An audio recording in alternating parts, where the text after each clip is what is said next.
London was weird, and we thought it might be weird. Now the Packers are at home, desperate for a win, desperate to prove they are actually contenders, not just pretenders. This is a great week to do it. The Jets come in having won an impressive game against a division rival. They have beat a team down this season. The Green Bay Packers still have not. Now would be the perfect time. You are Locked On Packers, your daily Green Bay Packers podcast. Part of the Locked On Podcast Network, your team every day.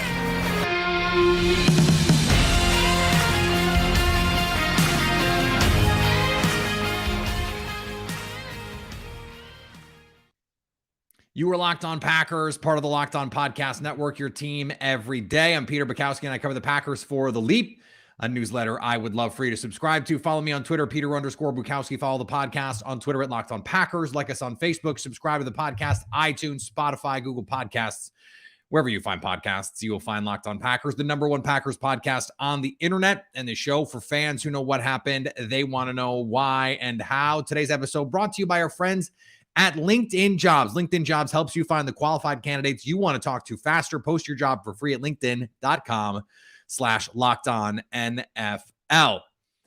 We're going to get to the injuries. The Packers are pretty healthy. The Jets are pretty healthy. Two injuries that I do want to talk specifically about here. But before we get there, something that we heard on Thursday that I think is more important than any injury the Packers currently face, because it is not just a short-term, but a long-term thing for this Packers team. And that is Joe Barry was asked about a number of facets of his team and the things that he felt like were missing or were the right things to be doing. And he was asked, is playing Jaire Alexander 50 snaps of off coverage the right thing to do? He said, no. Is Rasul Douglas in the slot ideal for this team? He said, maybe not. And he gave some answer about how, well, it's because Jaire hasn't quite been healthy. And I'm going to call BS on that part of it, because Rasul Douglas was not quite the only guy to play in the slot over the course of training camp, but was by far the most who played in that star spot in training camp. So this was pretty clearly the plan. I think it is fine for them to say we pivoted. It didn't work out the way that we thought it would, and so we're changing direction. He also said they plan to play more aggressively, plan to get guys to challenge receivers more often. They're going to cover crossing routes better. Yeah, we'll believe that when we see it. But I think it's worth noting that after week one, there was this issue, a lot of soft and off coverage, a lot of quarters, a lot of too high. And they came out the next week against Chicago, and the week after that against Tampa. In a lot of these single high looks, they played more press man coverage, and guess what? It worked. It worked. I think what happens is they look at some of these teams and they think the only way they can beat this defense is if they create explosives. And so they're so concerned about stopping explosives that they fail to be aggressive. They fail to press. They think, well, we don't need to do that. And if we do that, it opens us up to these other things. One guy slips in man coverage and you have a huge problem, right? That would be the premise there, even though this team was born to play man coverage. And even someone like Rasul Douglas, who is not, who wants to play more zone and is better and off and reading, reacting, and all that stuff, as a press man corner is really good because he's big, he's long, he's physical, and it can, especially when he's up in a guy's face, negate some of the speed issues that he has down the field. What are they going to do in this game against Kyle Wilson, who still is holding the ball forever? You might not have Rashawn Gary, who's dealing with a toe injury. Now, he practiced on Friday, albeit in a limited fashion. That is encouraging. Usually he wasn't on the injury report at all on Wednesday. And then limited. Matt LaFleur says he's a little concerned about the injury. You hope he's good to go for Sunday. hopefully not having to travel, hopefully the rest over the next couple days will get him ready to go for Sunday. But maybe it forces Joe Barry to be a little bit more exotic. Maybe it forces Joe Barry to say, okay, time for some pressure packages. Maybe it forces the Packers' hand a little bit. And I was sort of half joking on Twitter that this would be the third defensive coordinator in a row for the Packers who has to be bullied into doing the right thing. Dom Capers had to be bullied by his players. Mike Patton had to be bullied by his players and then his coach and the fans into doing the right thing. So much soft, so much off. And it's kind of remarkable to me if you think about it, that one of Matt LaFleur's big criticisms of Mike Patton, and we knew it was over and we were saying it on the show, this relationship is over when Matt LaFleur is openly criticizing the approach of the defensive coordinator. Too much off, too much zone. And then he hires a guy who plays off zone scheme. It didn't make sense to me from the start. It felt like the fallback of all fallback options. It felt like, you got it. Let's say you got into 10 colleges and you had the one that you really wanted to go to. You didn't get into that one. That's Jim Leonhard. And because you were waiting to hear from that top school, the deadline passed on like 8 of the 10. And now you're stuck going to, whatever school. I'm not gonna drag any or slander any colleges and universities out there, but you end up going to a place that was really low on your list. That's what Joe Barry felt like as a hire. I believed and continue to believe that the talent is there to get this all squared away, that all they have to do is just not be so afraid of failing. And I liked the way that both Ollie Connolly, who's been on the show, and Ben Solak, who's been on the show, framed it this week. Ollie in a podcast with Mina Kimes and Ben in a great piece for The Ringer. And that was that the Packers are treating defense like other teams don't have good players. And they're treating it as, this is something we talked about last year. It's an execute defense. Just go out, do your job, and it's going to be really tough to prepare for. It's going to be really tough to play against. And they have the bodies, they have the athletes, they have the quality of players to out-execute you. Except the defense isn't executing. So then what do you have? And I think eventually they will. Ollie made the half joke that this team leads the league in guys pointing, not fingers at each other in the way of like, that's your fault, but in a, I'm passing you off to the next guy, and then the next guy does not get the pass off, and now someone's running into open space. Saquon Barkley all of a sudden has a 40-yard catch and run on a little 5-yard route because Devondre Campbell expects Quay Walker to get him. Quay Walker's got man coverage on the tight end. He is not expecting to have anything passed off to him, and all of a sudden it's a bust. There's been way too much of that. Meanwhile, Wink Martindale in the fourth quarter is blitzing 60% of dropbacks with 4th string and 6th string corners because he knows that's the way that they have to play. He's willing to risk it. And I think part of this is pressure. There's a lot of pressure for this team to win now. And it has caused them to play a little bit scared. That they want to build everything around not blowing the game so that Aaron Rodgers can go out and do his thing. The problem is, this is not Aaron Rodgers anymore right now. I think he can get back to playing like an MVP, but that's not where he's playing right now. And so defensively, you have to be willing to force the issue a little bit. You have to be willing to make some changes. And I think what he was saying, the idea of, hey, maybe Jair has to play in the slot. Hey, maybe we got to press up on these guys a little bit more. Hey, maybe there's got to be more blitzing. There's got to be more aggression. I think shows a willingness to say, if something isn't working, why isn't it working? And how do we fix it? They've already done it once this year. They did it to a certain degree last year.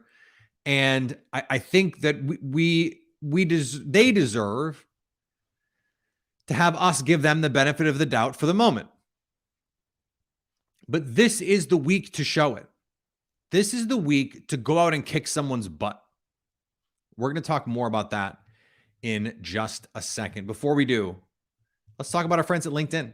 These days, every new potential hire can feel like a high-stakes wager for your small business. You want to be 100% certain you have access to the best qualified candidates available. That's why you have to check in on LinkedIn Jobs. Add your job. Simple tools like screening questions make it easy to focus on the candidates with just the right skills and experience so you can highly prioritize who you would like to interview and hire. LinkedIn Jobs helps you find the qualified candidates you want to talk to faster. When you're looking for a job, you don't want to waste your time applying to a job that you know you're not qualified for, that you know you're not going to like. And it's the same for a small business. You don't want to waste your time talking to candidates who don't really want your job or aren't really qualified for your job. Post your job for free at linkedin.com/lockedonnfl. That's linkedin.com/lockedonnfl to post your job for free. Terms and conditions apply. And thanks for making Locked On Packers your first listen every day. Make sure you check out key NFL predictions every Friday on Locked On NFL. Locked On's local experts, that's me, give you the local scoop on the 5 biggest games of the NFL weekend, including Sunday and Monday Night Football, plus betting advice from the field's leading experts, BetOnline. Follow NFL key predictions every Friday on Locked On NFL, available on the Odyssey app, YouTube, or wherever you get podcasts. So the Packers are 3-2. And they very easily could have won the Giants game. A better call here or there. One of those sacks doesn't get nullified by a penalty. Rodgers reads the concept side instead of trying to play hero ball to Allen Lazard on 4th down, or hands the ball to A.J. Dillon. Maybe that game goes to overtime and you win it. You're 4-1. But this feels like a 3-2 team right now. They beat a bad Bears team. They beat a Patriots team with their 3rd-string quarterback. You're at home. You should win those games. And you beat a banged-up I keep doing this with Tom Brady, Patriots team, Buccaneers team with no NFL receivers. In a game where for a half you did, to be fair to them, look really impressive. But that game still went down to the wire because in the 4th quarter you started to play soft. It feels like a 3-2 team. But isn't it amazing how much better 4-2 sounds than 3-2? It really just makes the world of difference. And it would make such a difference to go out and win and be 4-2 in a game that you win by 15 or 20. Yes, this Jets team is 3-2, but Joe Flacco won one of those games in one of the most astonishing collapses of the last 15 years in that Browns game against Jacoby Brissett. They beat probably the worst team in the league right now, the Pittsburgh Steelers, with Kenny Pickett in his debut, throwing 3 interceptions. So, pardon me if I'm not that impressed by what is going on here. And they beat the Dolphins with a 3rd-string quarterback. They started that game with a backup, and then Skylar Thompson played most of that game, and they needed 21 4th-quarter points to blow that game open. It was a couple turnovers. You start getting to this undrafted free agent or 7th-round pick, whatever Skylar Thompson is. They're not a 3-2 team. In the same way that the Packers are definitely 3-2 and 4-1 would have sort of seemed like not the right record for them. This is much more a 2-3 or even 1-4 kind of team, even if they are better than I think we expected coming in. Breece Hall played awesome last week. This defensive front has been really good. This Jets team, by record and by quality, I would say, they're just good enough that if you go out and you beat this team convincingly, you get to say, look at us, we did it. Because, the Cowboys and the Eagles, one of them has to lose. No one is particularly impressed with the Vikings right now after what happened with Chicago. I mean, they've been down, double digits to the Bears and the Lions, and both of those teams are not very good. Yes, they beat the Packers in week 1 in a game that is a full-on aberration now, needed a double doink to beat the Saints in London. Got worked by the Eagles. This Vikings team is not very good, but they're 4-1. Doesn't feel like the right record for them either. But none of these teams in the NFC are very good. So if you go out and you have an actually impressive win, then all of a sudden you get to start to look at yourself and say, hey, look at us. And if you're the Packers, playtime is over. Playtime is over. This team needs to start looking like the team that can be a real factor in the NFC. Right now, they haven't looked like that team for more than a half. They haven't looked that way for more than a half. Can you play 3 or 4 full quarters? Can you play 3 full quarters and be up 20 so you don't really have to play the fourth quarter? This Jets team, Zach Wilson will give you those opportunities. He will throw the ball up for grabs. He will hang on to the ball. So can Kenny Clark eat in this game? Can Preston Smith make some hay? If Kingsley Enagbare and Jonathan Garvin are out there because Rashawn Gary is either not playing or not 100%, what can that give you? Are you going to feature finally Romeo Doubs a little bit more? Christian Watson hurt for this game. They're thinking about shutting him down. That's not great, Bob, but it's better than trotting him out there at half speed. Give him time to rest and run your offense through Romeo Doubs. Enough of this Randall Cobb offense. You're just not getting to the Super Bowl doing that. Having him be your third down guy, having him be your have-to-have-it guy and your second reaction guy, that's great. He can't have 13 targets in a game and expect you to win many of them. It's just, at this stage in his career, not going to be the thing that you want. You need to get, and Romeo Doubs was open all game long. Blocked really well, was open twice on double moves for what would have been big plays. I know people are faulting Aaron Rodgers for not throwing the dig on the Yankee concept. When you've got Doubs one-on-one in the middle of the field and he's running to grass and there's no safety, throw that deep ball.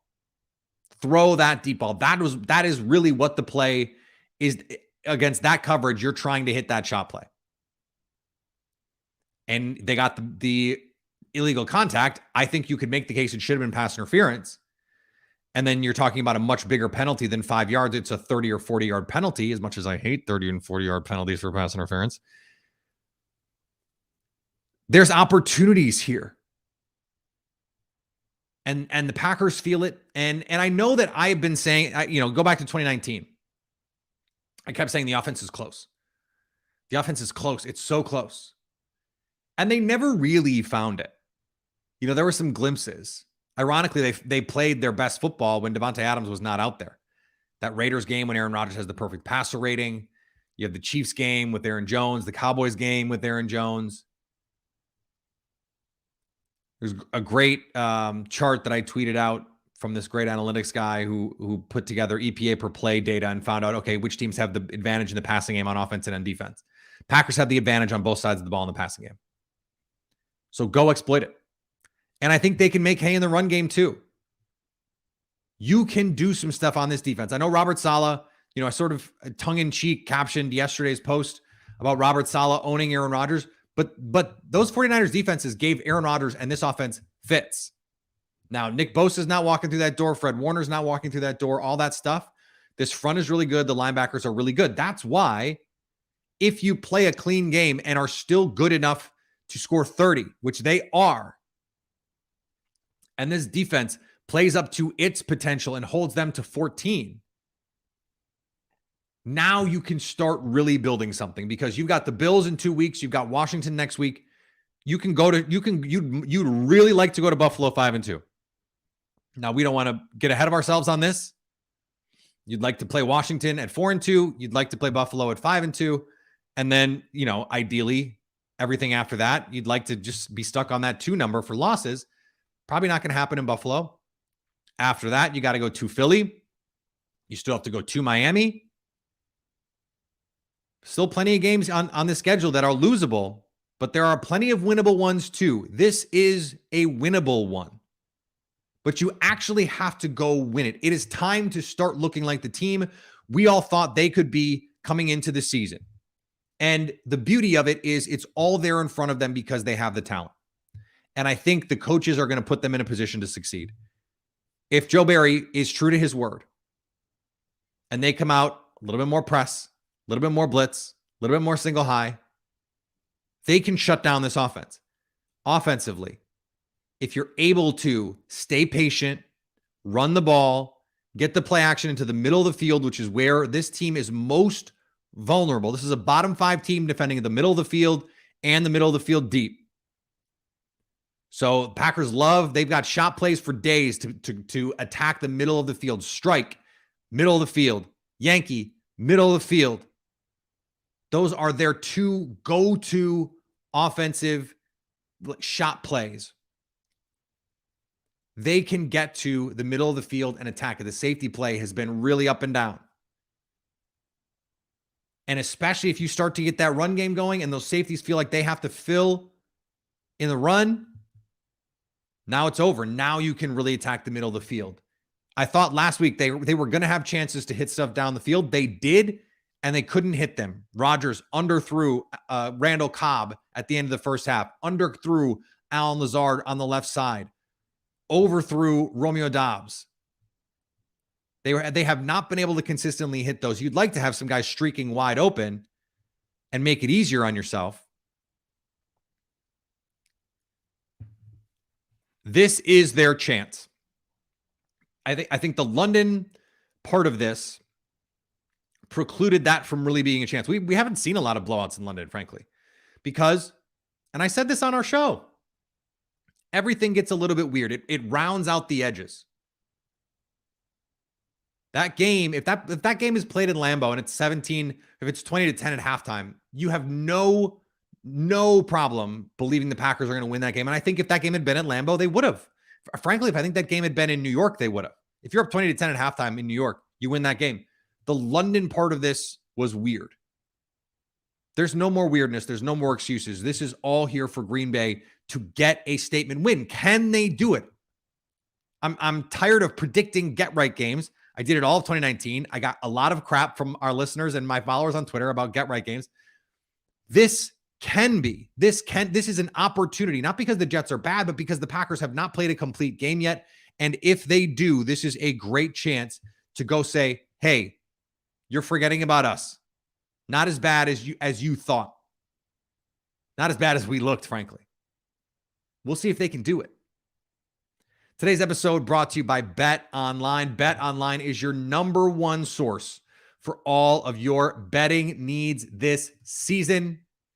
BetOnline is the place you want to go to for all of your up-to-the-minute scores for every sport. Live betting, the fastest and easiest way to check in on all of your favorite games, baseball, MMA, boxing, golf.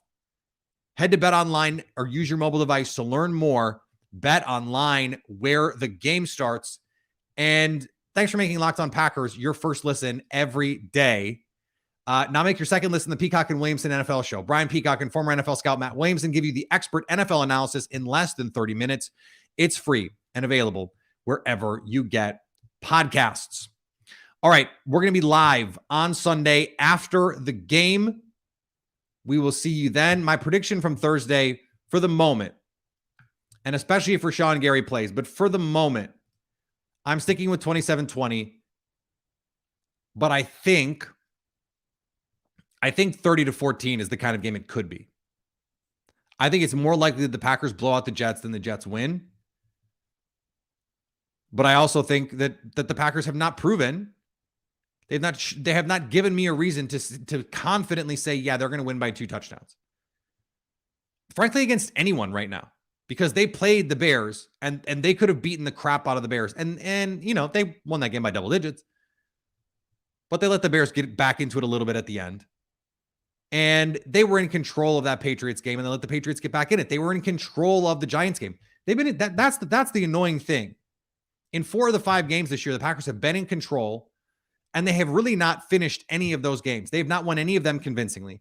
Every week, until you do it, every week is a new chance to do that. Now, you're not going to probably have convincing wins against Buffalo or Philly or Miami or LA or Dallas. If you do, they're going to be extra, really super primo convincing, right? You're more likely going to get them against the bad to mediocre teams. You're playing 2 of those upcoming. Win these 2 games convincingly. Start with this one. You can't win 2 in a row before you win 1. So win this game convincingly.